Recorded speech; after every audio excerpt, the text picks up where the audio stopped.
Welcome back to MUF, Minutes Until Fit. Our mission here on this channel is to bring awareness, give motivation, offer words of encouragement, and inspire our viewers in the best possible way. However, the information contained in this video is of general nature and does not constitute medical advice.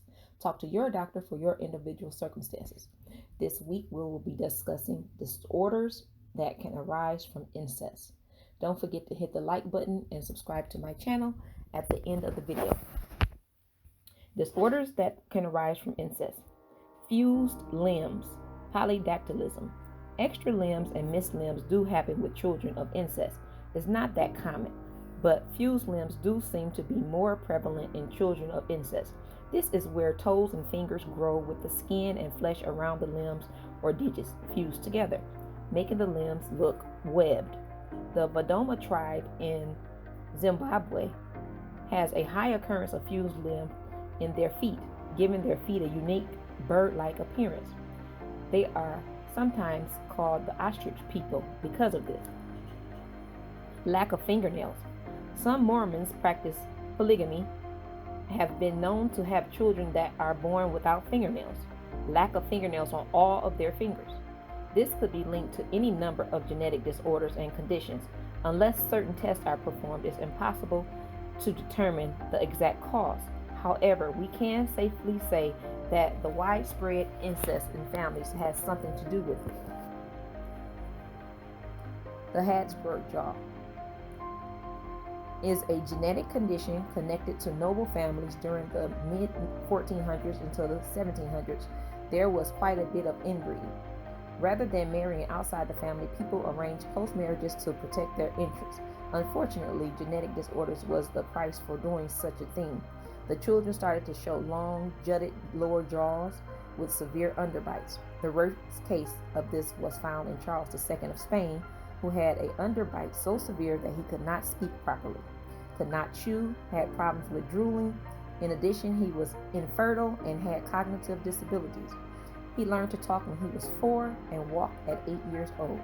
Even modern ancestors of these families show slight variations of the genetic problem, showing just how long-lasting the results of genetic mutations from incest can be. Incest is in pretty much every culture around the world. Nobles and royals used to try to keep royal blood pure by marrying people they were related to. Egyptian rulers in particular would often marry their siblings or even their own children, which can cause serious genetic mutations that can arise from incest. Inbreeding with someone you're related to brings up a lot of problems involving recessive traits. People who are related have similar genes. Any recessive abnormalities you have can be passed on more easily and expressed more visibly in your offspring. Hemophilia. Several major European royal families were riddled with incest and saw negative impacts of inbreeding. Even if you are not the one to commit incest, but there's a history of incest in the family, it can cause you to carry certain traits. And this is what happened to the European royal families. They were carriers of hemophilia, sometimes called the royal disease, a recessive genetic disorder. Hemophilia happens when the blood does not clot properly. So small injuries like a small cut, bruise, or nosebleed can result in serious blood loss. And it also means injuries do not heal correctly, which could lead to infections and even death. Asymmetry. Generations of inbreeding can cause congenital birth defects, which include facial asymmetry. When you're born, your face is pretty much identical, including your ears, your eyes, your nose, and mouth.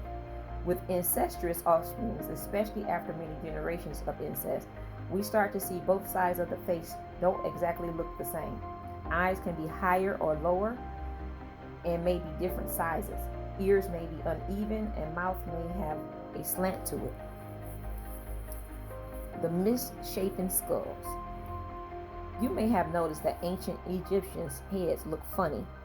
They are often elongated in the back. Egyptian royalty actually had skulls shaped like that. Egyptian royal customs depended heavily upon incest. Brothers married sisters, mothers married sons, cousins married cousins. This incest caused their skulls to be deformed. They tried to camouflage their heads by wrapping their heads. It was a sought-after style.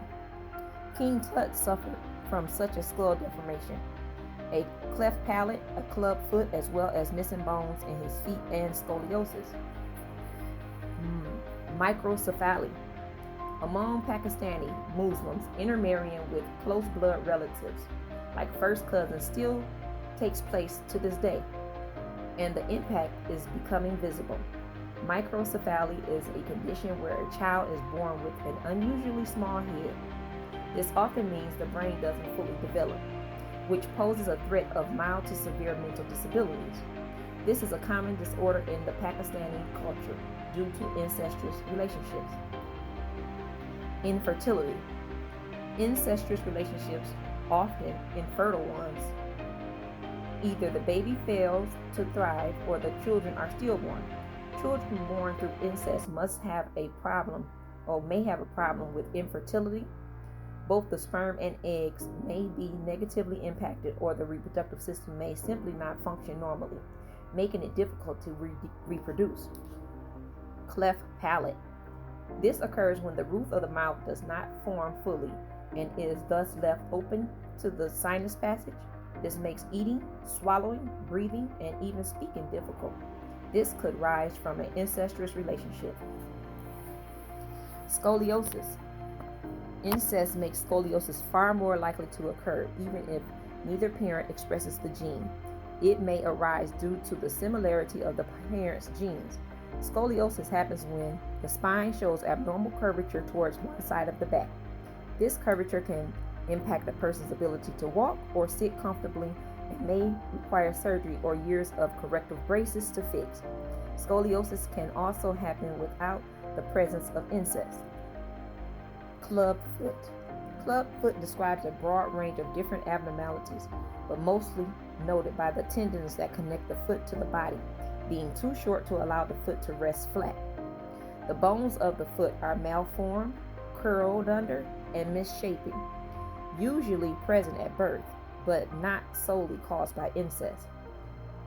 Close genetic linkages between parents can increase the risk of the condition, and generations of incestuous relationships. This can be treated with splints and braces, or sometimes requires surgery, and can permanently impact a child's ability to walk. Albinism, a genetic condition where your body lacks melanin, a substance that causes your hair, skin, lips, and other body parts to have color. People with albinism tend to have light eyes, pale skin, near white hair, even if their parents are dark-skinned. An autosomal recessive disease, which means people of similar genes bred, like cousins, siblings, and parent-children unions, are far more likely to express this type of condition. Puerto Rico contains small pockets of people that rarely get much genetic diversity. This means even if the incest isn't super close in relation, they could still get the disorder. Puerto Rico has the highest number of albinism in the world. Dwarfism, linked to incestuous breeding over generations. Young children fail to thrive. There are issues with infertility, and eventually people began to see an increase in the Ellis-Van Creveld disease. This disease is associated with dwarfism, as well as stunting of the arms and legs, and issues with the heart. The disease is likely due to complete lack of diversity in the gene pool. CRPTORCHIDISm. This happens when one or both of your testes don't descend down into the scrotum. This can cause infertility and various reproductive disorders, if not treated early. This condition can be linked with various other problems like Ewing-Matter syndrome, which comes with cleft palate and limb problems. CRPTORCHIDISm can be caused by duplicate chromosomes and been shown to be more common in children of incestuous relationships. Immune system disorders. Children born of incest tend to be very sickly due to faulty immune systems. When non-incestuous pairing occurs, the immune system has a wide range of different alleles that fight off different diseases. The wider the variety, the more disease you can combat. Interbreeding with close blood relatives causes the immune system to have fewer unique alleles and can only protect itself from a much smaller set of diseases. Lack of diversity makes a child more susceptible to disease and can effectively stunt the immune system. DNA needs diversity in order to build a strong immune system, and it's obvious that incest does not help with that. Thank you for tuning in once again. This has been your host, Imani. Please feel free to reach out. We are family. I'm here if you need a listening ear. I'm here if you need to talk. Don't forget to hit the like and subscribe button at the end of the video. Until next time, be blessed. Peace.